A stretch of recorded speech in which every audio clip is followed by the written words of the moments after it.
quinta entrega de Entrevistas Más Democracia. En este caso estamos con Federico Rivas, politólogo especializado en comunicación política y socio fundador de Urna Consultores. Este domingo 18 de mayo son las elecciones legislativas a la Ciudad Autónoma de Buenos Aires. Para ti, ¿cuáles son las claves? Bueno, en primer lugar, muchas gracias a Más Democracia por el espacio. Yo tuviese que definir las claves de esta elección en la Ciudad de Buenos Aires, diría que son tres. La primera es que nos enfrentamos a la elección más atomizada de la historia. Durante muchos años en la Ciudad de Buenos Aires rigió el sistema de paso, es decir, de primarias abiertas, simultáneas y obligatorias, que obligaban a los partidos a dirimir sus internas en una elección primaria y que también ponían un umbral de votos para luego poder competir en la elección general. Para estas elecciones las pasos se suspendieron, con lo cual tenemos una oferta de 17 candidatos que presentan sus listas, con todo el correlato que eso trae también luego, no solo en términos de oferta electoral, sino también en el posterior reparto de bancas. En términos de una segunda clave, yo diría que aparece por primera vez el riesgo de que el PRO, el partido que nació en la Ciudad de Buenos Aires y que llevó en el 2015 a Mauricio Macri a la presidencia, pueda perder por primera vez una elección en 20 años en su propio distrito. Por un lado, porque el peronismo, que si bien no es mayoritario en la Ciudad de Buenos Aires, siempre tiene un caudal de votos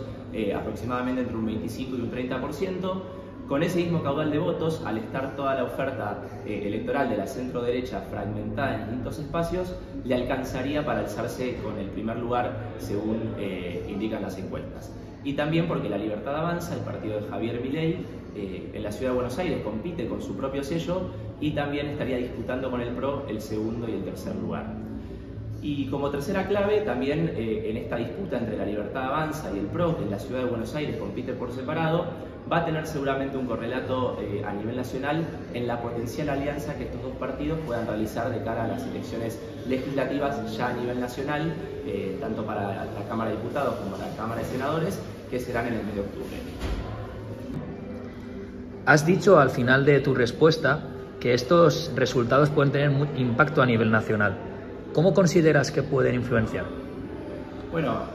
como decía recién, se está gestionando en estos meses la posibilidad de que el PRO y La Libertad Avanza finalmente confluyan en una propuesta electoral conjunta de cara a las elecciones legislativas nacionales en el mes de octubre, pero esta discusión de alguna manera está cargada de cierta incertidumbre respecto al resultado que pueda tener en la elección de la ciudad. Si bien el manual de la consultoría y de la ciencia política dice que las elecciones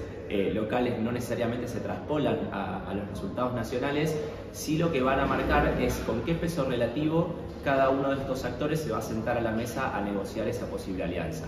No es lo mismo el PRO llegando a esa negociación habiendo defendido su propio territorio, habiendo ganado la elección, que habiendo salido tercero detrás de La Libertad Avanza o habiendo salido segundo solamente detrás del peronismo, pero con un caudal de votos mayor que el partido de Milei en la Ciudad de Buenos Aires. Lo que va a determinar un poco el resultado de la elección de la ciudad no es tanto la distribución de fuerzas en términos de bancas dentro de la legislatura, sino el peso simbólico del lugar que ocupan el PRO y La Libertad Avanza en la discusión nacional y cómo se van a sentar a la mesa a poder cranear o a poder discutir o a poder negociar esa posible alianza de cara a las elecciones de octubre.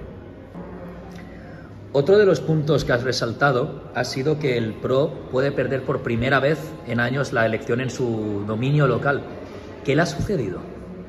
Bueno, el PRO en primer lugar creo que viene con problemas hace bastante tiempo, desde la elección presidencial de 2023, donde el PRO, en una coalición más amplia con otros partidos que se llamaba Juntos por el Cambio, presentó a dos candidatos primero a una interna, que eran Patricia Bullrich y Horacio Rodríguez Larreta. Hay una coincidencia entre todos los analistas políticos y entre toda la sociedad también argentina que esa interna fue muy dañina para el PRO, que fue muy personalista, que fue con muchos agravios, que se desconectó también un poco de los problemas de la gente, y eso también obviamente derivó en el resultado electoral, donde la coalición de Juntos por el Cambio quedó tercera y fuera de la segunda vuelta que dirimió luego la presidencia entre Sergio Massa por el peronismo y Javier Milei por La Libertad Avanza. Con lo cual una interna dañina que no solamente le hizo daño a los candidatos, sino que también al PRO lo dejó muy debilitado y con un vínculo muy resentido con su propio núcleo duro de votantes. En segundo lugar, también aparece por primera vez, después de mucho tiempo, donde el PRO de alguna manera era la principal alternativa al peronismo, aparece Javier Milei con La Libertad Avanza, no solo decidido a ocupar ese lugar, esa alternativa de cambio, sino que también lo hace ganando la presidencia de la Nación y teniendo, digamos, todo un mandato social y una pulsión mayoritaria de la sociedad dispuesto a acompañar ese proceso, que de alguna manera deja al PRO como en un lugar más intermedio o menos nítido, y perdiendo un poco también ese lugar de alternativa que supo ocupar en los últimos 20 años en la política argentina. Es decir, aparece un actor que le disputa poder, que le disputa votos y que aparte llega a la presidencia y tiene todas las palancas de la gestión para consolidarse en ese lugar. Y en tercer lugar, también me atrevo a decir que tratándose de esta elección local donde el PRO puede perder, hay un fuerte componente que tiene que ver con la gestión. El PRO nació siendo un partido de gestión y hoy, independientemente de los datos que podemos comparar, algunos más positivos, otros más negativos, hay una percepción de la ciudadanía de que la gestión en la ciudad de Buenos Aires, donde gobierna el PRO, el Poder Ejecutivo, se ha deteriorado, que ha bajado la calidad de los servicios públicos, que ha bajado el mantenimiento del espacio público, y eso para una elección local, donde lo que mayormente se evalúa es el metro cuadrado del vecino, es decir, aquellas cosas que son más próximas y que más determinan mi calidad de vida, hoy se ve bastante deteriorada y la sociedad parece dispuesta a pasarle factura al PRO después de tantos años por esta baja en el nivel de gestión. Uno de los grandes acontecimientos históricos que ha habido en Argentina en estos últimos meses ha sido la llegada de Javier Milei a la presidencia. ¿Ha habido mucho cambio en la lucha de poder desde que él es presidente? Bueno, creo que la elección de la palabra lucha en la pregunta define muy bien la situación de la disputa de poder que estamos viviendo en Argentina. Creo que todos podemos coincidir en que la irrupción de Javier Milei ha sido a base de disrupción, confrontación y quizá un discurso por demás agresivo si lo comparamos con los parámetros tradicionales en los que se discutía la política en Argentina. Y eso obviamente no solo ha traído la atención del mundo y de muchos argentinos que decidieron acompañar la propuesta de cambio del presidente, sino que también ha llevado a candidatos y candidatas que históricamente se han posicionado en lugares más moderados a también correrse un poco a estos niveles de confrontación, entendiendo que hoy la forma de ganarse el derecho a ser escuchado tiene que ver con tener esta acidez, esta violencia política, ¿no? Que por un lado puede favorecerlos, porque como decía recién, se ganan el derecho o la atención de la ciudadanía en un momento donde la barrera de la escucha sobre la política es muy alta, pero a la vez tiene como otra cara de la moneda, riesgosa. Nosotros desde Urna Consultores trabajamos mucho lo que son las estrategias de posicionamiento, y cuando hablamos de posicionamiento siempre decimos que tiene que ser genuino, relevante y diferencial. Y cuando hablamos de lo genuino nos anclamos en que, bueno, si un candidato o candidata toda la vida fue moderado, si lo vemos correrse a un nivel agresivo, confrontativo, puede tener un beneficio inmediato, pero también está subterráneamente destruyendo todo ese capital o esa coherencia histórica que tuvo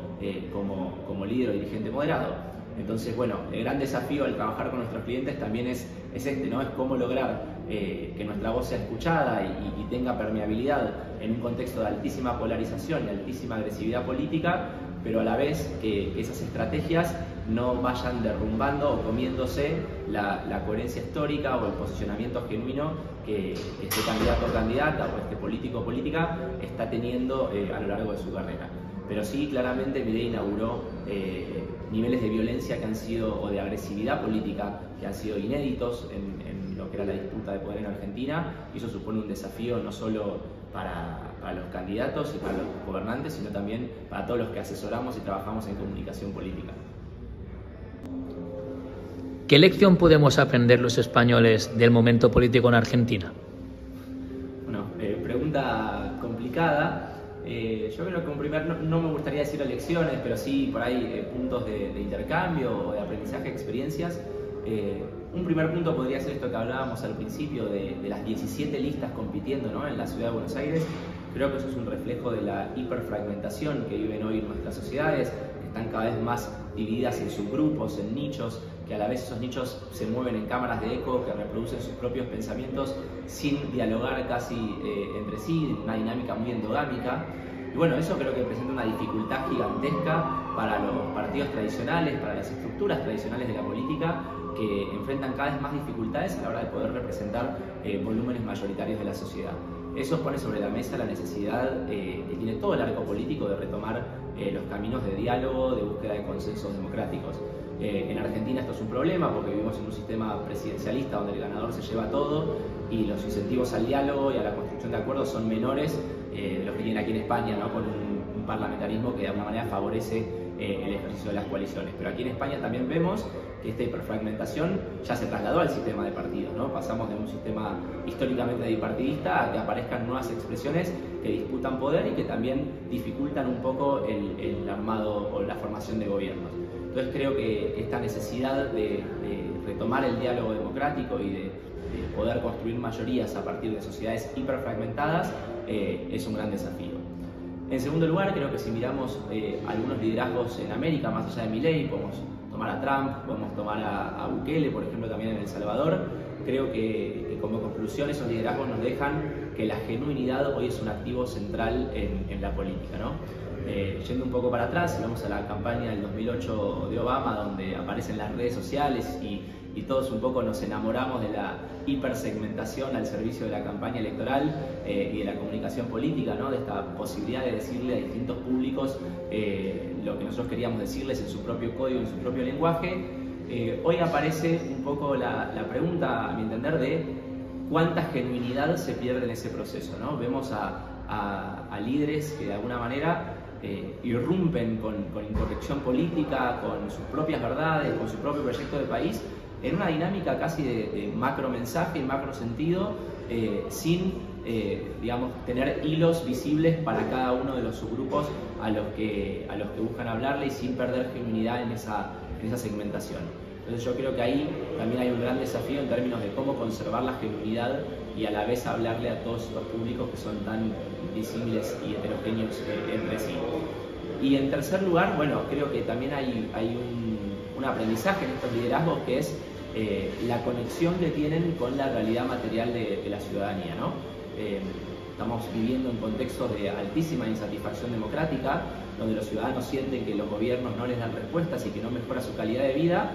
Y en ese proceso vemos, por un lado, a líderes y lideresas y candidatos y candidatas que tienen mucha capacidad para hablar del metro cuadrado, de los problemas concretos, de los puntos de dolor que sufren nuestras sociedades, y otros que por ahí todavía están dando la discusión en un plano más simbólico, más abstracto, y que eso obviamente tiene un resultado electoral que no es el esperado para ellos. Yo creo que la clave entonces de aprendizaje para el futuro tiene que ver con estas tres cosas, ¿no? Con cómo ser un liderazgo genuino, cómo ese liderazgo también tiene que estar conectado con los problemas de la gente y a la vez que ese liderazgo tenga una propensión al diálogo democrático para poder articular todas estas voluntades tan heterogéneas que hoy conviven en nuestras democracias. Muchísimas gracias por todo, Federico, y que vaya todo bien. Muchísimas gracias a ustedes por el espacio.